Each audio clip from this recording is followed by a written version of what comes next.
Not too long ago, I installed this LED lighted switch for this kitchen, and they were so happy with the results that they asked, could I make this a lighted switch? And thanks to the Home Depot Seeds program, yes, we can. We're going to install the Leviton Decora LED lighted switch. It is model number L5611-2LW. As with most of these products, you get a box and a switch.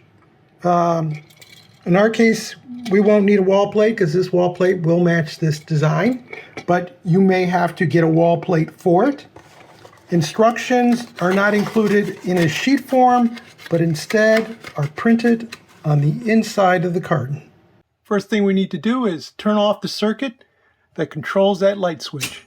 With the circuit off, you're going to need to get some type of work light. I'm lucky the outlets are on a different circuit than the light switch, so I'll be able to work on that. Speaking of the light switch, this Leviton only lights when it's in the off position and should give off a nice glow that the client can see at night. It's a single throw pole, so you have 2 screws. Doesn't matter which side the load goes on because it just passes through. And it does include a ground screw. And if you decide that you don't want to put wires around the brass, there are push-in connections available.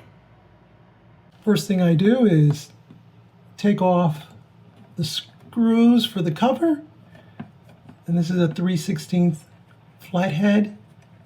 Now, you'll notice that there's another switch next to this, and that switch is connected to a different light, but these switches aren't tied together, although they may share a common power supply.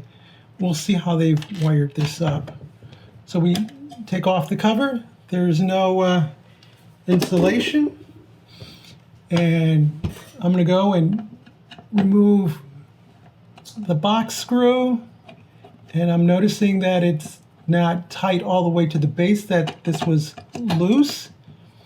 So I have to make sure to do the same thing when I reinstall it. And being that there is a Phillips head on this, I will use a number 2 Phillips because it just makes the work go a little faster, and you don't have to worry about the screwdriver coming off the screw. You pull this out, and the first thing I'm going to do is test to make sure that this circuit is indeed off. I get my probe, and we check the wires, we check the ground, I check adjoining just to make sure that there's nothing going on here. Okay, so now I know it's safe to work on this with my hands. First thing I'm going to do is remove this tape, and I should find screws. There's one on this side and one on the other, and the ground. You'll notice that with this version, both screws are on the same side. And again, it doesn't matter which wire goes on either side, doesn't matter because it's just a switch that closes and allows the current to go through. And as I said earlier, we could push the wire through, but since these are already have a loop on them, I'm just going to use that loop, repurpose the loop on here. If I had to cut the loop for whatever reason, then I'd probably just use the push contact. So I'll move the tape out of the way. Oh, actually, it looks like the prior person just, no, they screwed them in. They're screwed in. I was going to say if they did use the push-in method, then I was just going to duplicate that.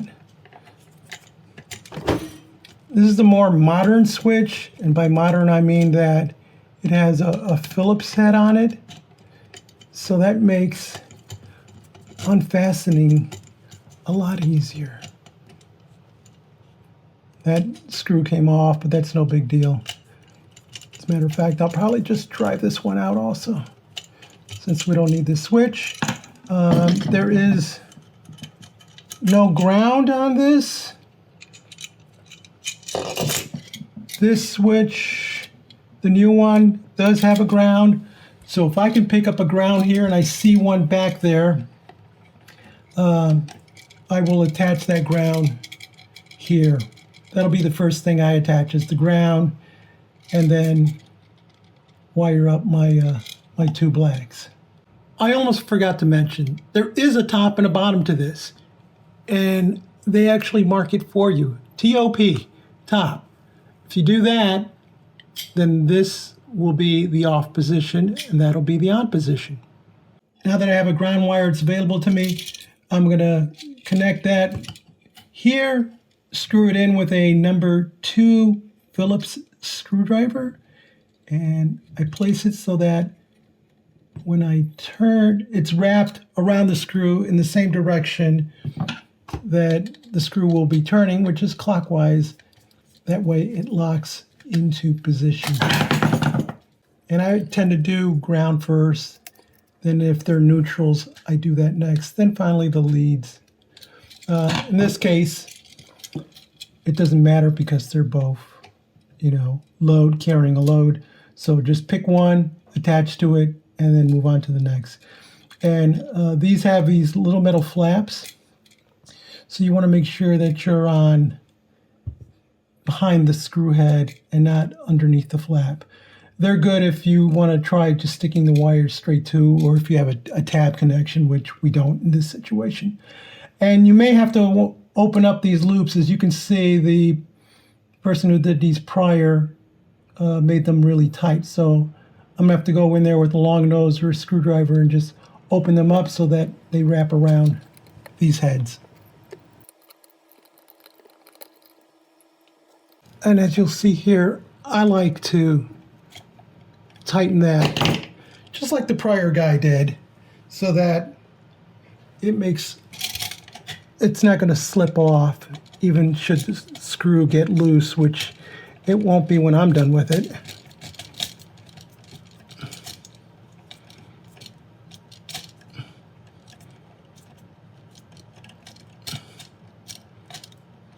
Okay, we're going to do the same thing with this one. And if it doesn't want to hook around, then you may have to loosen it a little bit more.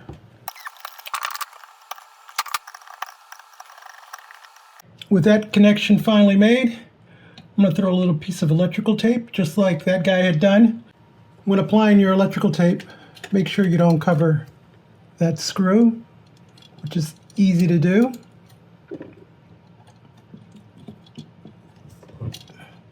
Make sure you don't cover the bottom screw, which is also easy to do. There you go. So now, if something busts loose in there, it won't contact the load side because it's protected. Now, recalling which side is up, which is TOP, we go like this. We push all our wiring back inside. And this is a really nice deep box. It's not original to this house. I know that. It's super deep. So this will go in fairly easy. And again, as we saw, it doesn't mount flush to the back. They had it protruding somewhat. So I'm going to line up my screws.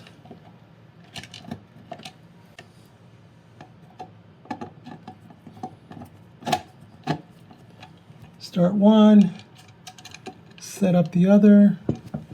And it's nice that they include screws so you don't have to repurpose the older ones, especially on switches that are really old and they're flat blades. I prefer having the Phillips heads.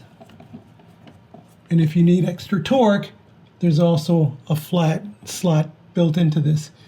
So it lets you work around both of them. And of course, Don't leave any excess tape sticking out because clients don't like that.